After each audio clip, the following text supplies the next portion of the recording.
domains, really, to develop a methodology that in a way can do both and can do justice to the fact that literature is an international form of communication. Thank you very much for that. Hanif, excuse me. I'm just going to pause a minute. It should be here. What? Ah. Oh, excuse me, I'm just going to get up.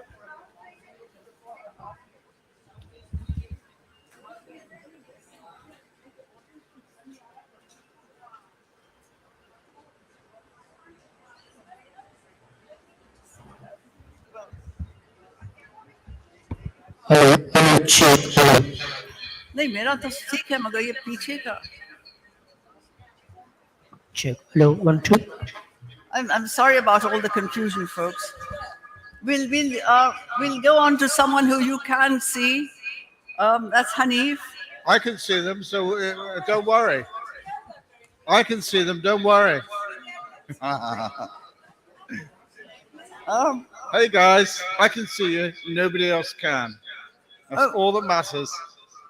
Okay, well, the question. I said to you, it would be chaos. The question I'm going to ask Hanif is, which literatures influenced you? I mean, you were obviously influenced by English literature, but then what did you discover about literature when you were reading and discovering and incorporating it or developing your own work? I can't hear you. Yes. Oh, we're going to pause for 5 minutes. Okay.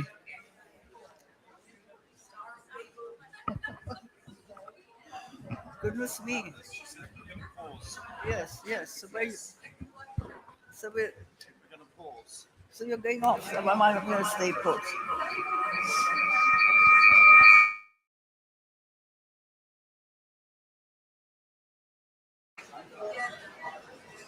I'm not very amused.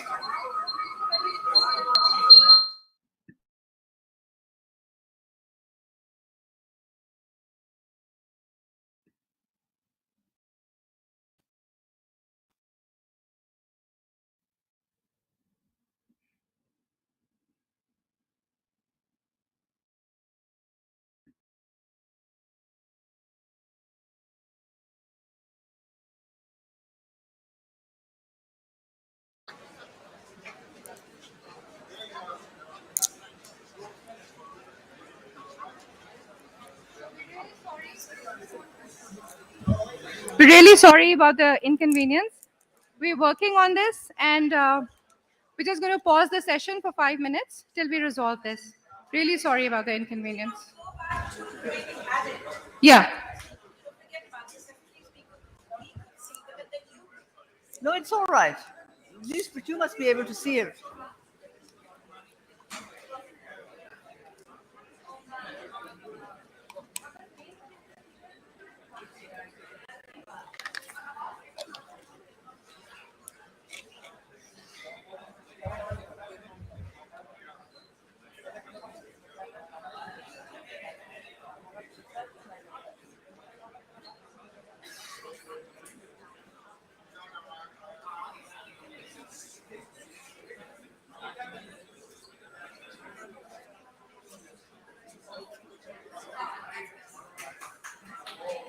Oh, very good. Excellent. Thank you. Hanif?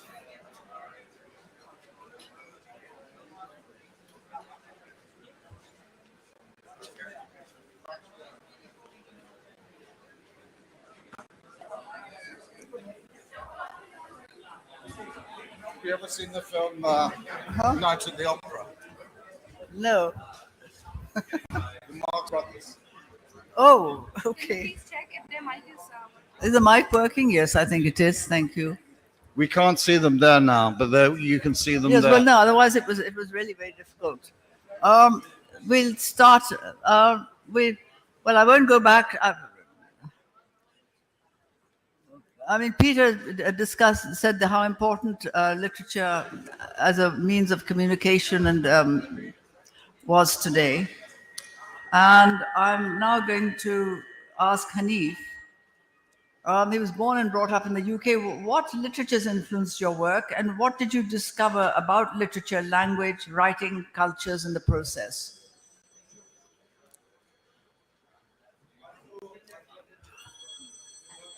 Yeah, now it's working. I thought that what Peter said was very interesting, because he said that usually when we study literature, we study English literature or French literature or Italian literature or national literature. But of course, as he also said, that all forms of art influence each other. I mean, I grew up, my father had a very good library of European literature in translation. So I read Flaubert, Zola, Dostoevsky, Chekhov. I also grew up reading Jack Kerouac, Philip Roth, Salinger, and so on. I was also profoundly influenced by Elvis, by the Beatles, by the Rolling Stones, by the Byrds, by Jimi Hendrix, and so on. So I think what Peter said about the idea of flows and of literature, music, and indeed all culture being continuously in movement and overlapping and so on, I thought that was a very important point. I think to be an original artist is to be someone who's taken the old stuff and put it in a new form, you might say. So, and you could say, in a sense, all culture is postmodern. Nobody could ever write a book if they'd never read a book before, and all new books come out of old books. And you can see, particularly, I was talking at lunchtime with my nephew and my son, and they were talking about podcasts. They were talking about video games. They were talking about other forms of access to culture on the internet and so on. So now we live in a truly global world where anybody can read, see, or hear anything.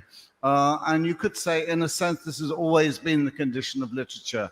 You know, stories from the Bible, stories from the Arabian Nights, stories of the Norse heroes, stories, etc., that people use, reuse, and are using today and forever.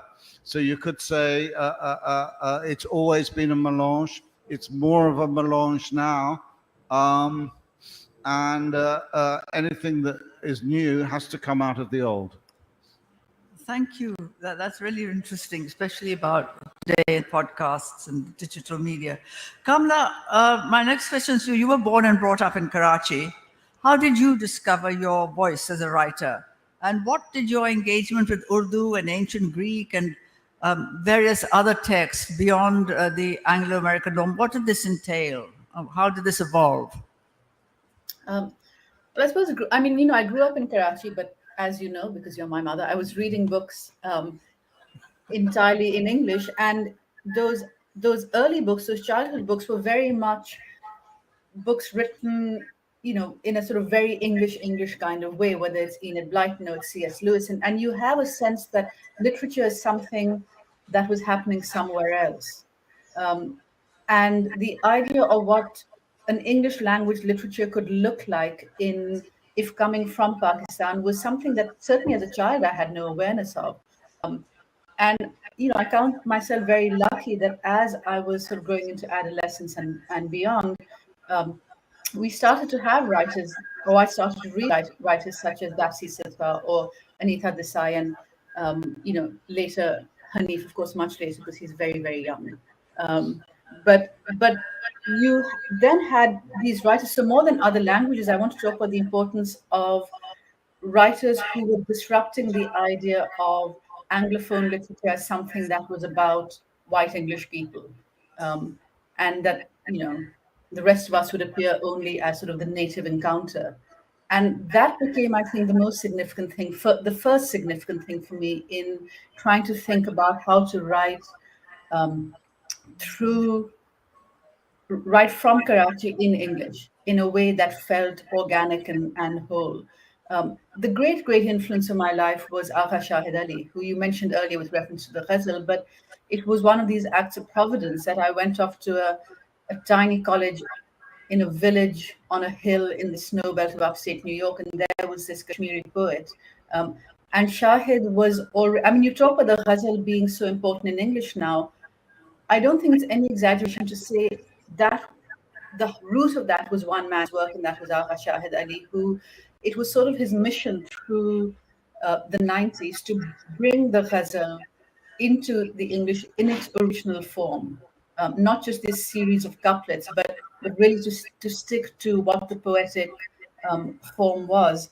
And he was an enormous influence on me, not just as a teacher, but watching him engaging with something like the ghazal, talking not only about Faiz, who he loved and had translated, but also about Lorca, translating Mahmoud Darwish. I mean, Shahid gave me the poems of Hikmat and Faiz and Darwish and Neruda to read.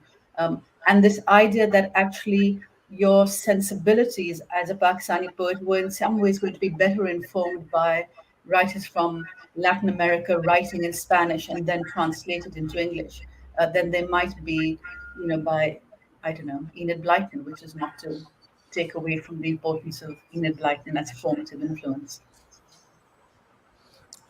I would like just to say, I think what made me first aware that you could put anything in a book was really being struck by Midnight's Children, Salman Rushdie's second novel, and a great novel. When I read Midnight's Children, I could see Gunter Grass in there. I could see Marquez in there. I could see Tristram Shandy in there. I could see the street language of Bombay. I could find English slang. I realized when I read Midnight's Children that you could put anything in a book. You could put anything in a book. You can put the language of the gutter and the language of heaven in a book. You can mix it all up, and provided you're some kind of an artist, you can make it all new again. So let's say the novel is a filthy gutter pulp form, and it is Proust. It's exquisite at the other end as well, which is wonderful about the novel, that it's vulgar and brilliant at the same time. And I remember reading Midnight's Children and feeling quite liberated by, and I just started around that time writing my first novel, The Buddha of Suburbia. And I remember feeling quite liberated, and I remember thinking, you can put anything in a book. You can put pop music in a book. You could put velvet trousers in a book. You can put bisexuality in a book. And also the book can be beautiful and well written at the same time. Thank you. That's really interesting.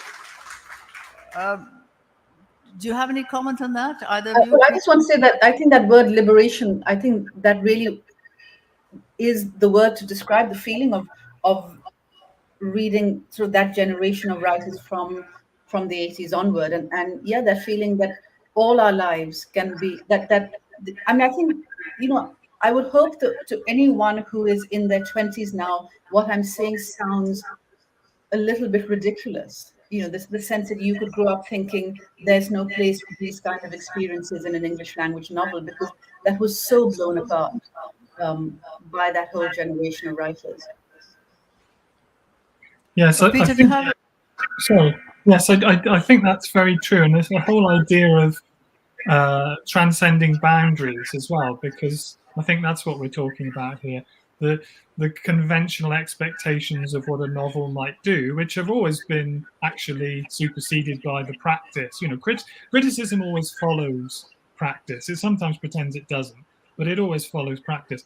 And so in the work of our esteemed panelists here today is a case in point, where both the present writers and also many other writers, including Salman Rushdie, have, in a sense, crossed over. They've brought together these different influences from elsewhere to demonstrate Hanif's point, really, which is that literature is a kind of magpie form in its postmodern phase, which is another reason, really, why the nation, I think, is an inadequate vehicle for understanding literature, because all these influences pour into us through all these different media forms, and one would expect and hope that a vibrant literature would actually reflect that. And I think that's what we're talking about. I also want to say one other thing, if I can jump in, which is, of course, the books we're aware of are the ones that get published. So they have to make it past someone's idea of what you can sell. And I think that is also a really crucial thing. And as many people here will know the work of Atiya Hussain, who was my great aunt. And I remember being very young and hearing her talk about uh, her first draft of her wonderful partition novel, Sunlight in a Broken Column, and how her editor at the time, Cecil Day Lewis, made her take up the politics. And he said, Yes. no one in England is interested in an Indian woman talking about the politics of partition, essentially. And she removed it in years after. And I was talking to her about this in the 80s, and I remember her how deeply she regretted that. She didn't think that it was a good artistic choice, or that it came from an artistic choice. And she said, "I really wish I'd kept those sections, but I felt so demoralized, I just threw them out." So I think there's also the question of, we'll never know all those things that were written and then were edited out or never made its way past, some publisher's idea of what was okay to read. So the world around you and what it accepts. Now at the moment, certainly within UK publishing, the marketing and publicity departments are more important than anything else. And so there is this strange conservatism that's also come in terms of, this is what we think our readers want. And if you are writing books that in our view don't, fit that, then we're going to not publish them. And of course, then we get a question of all the other forms of how you can get books into the world. I think when I grew up and was at school, we lived in far less egalitarian times that we live in now. And the people who liked Beethoven and Mozart thought that if you liked pop music, that you were a bit idiotic. That at the top was Mozart and Elvis. I would much rather listen to Elvis than I would to Beethoven any day. But in those days, there was a very strict sort of hierarchy among the arts, with probably poetry at the top, and then the theatre, then the novel, and so on. We live in far more egalitarian times now, so there are far more opportunities for writers to work in more vulgar forms. And the vulgar forms are usually not always, but are usually the most vital. So it seems to me it's a good time for young writers. You can work in the theatre, you can work in the movies, you can shoot a movie on your phone. You could shoot a movie on your phone this afternoon, put some sound on it, put it on TikTok or on Instagram or wherever tonight, and it could be out there. So in a way, we are living in very free times in terms of creativity. We live in, as we know, in a religious tyranny, in under other forms of authoritarian power. But the digital age has, in fact, trivialized us, but it's also freed us in many ways. And I look forward to seeing and hearing from young artists today in this new postmodern era.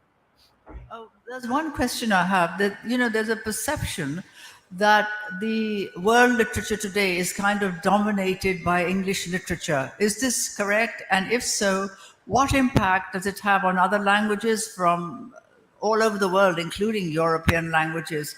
Does anyone have a comment on that? Would you like to start, Peter? Yes, I'll comment on the first half of that probably rather than the second. And it goes back to what Kamala was saying about the interventions that happen before a novel gets out into the world. So we're talking about the kinds of novels that you might see in a bookshop or Waterstones or whatever it might be, and they have to go through the process of editing, and suggestions come in, and then there's marketing which will pitch them in a certain way, and so on and so forth. One of the other factors is, of course, the one you mentioned, which is language.